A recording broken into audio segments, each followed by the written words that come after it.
Hello guys and welcome back to our channel. Today I'll be showing you how to block Meta on TikTok. So, in order to do this, first of all, open TikTok application on your mobile phone.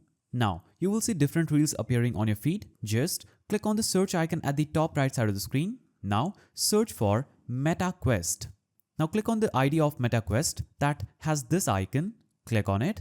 Now, click on this share icon at the top right side of the screen that is a small arrow-like icon.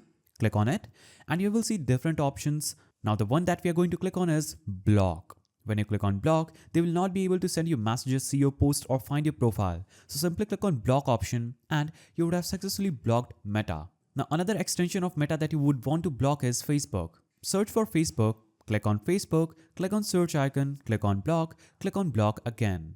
Now, another extension of Meta is Instagram. Search for Instagram, choose Instagram ID, click on the share icon at the top right, click on block and select block again. And this will instantly block all the Meta and its extensions on TikTok. So, that's how you can block Meta on TikTok. If you found this video helpful, please don't forget to give it a thumbs up and thanks for watching.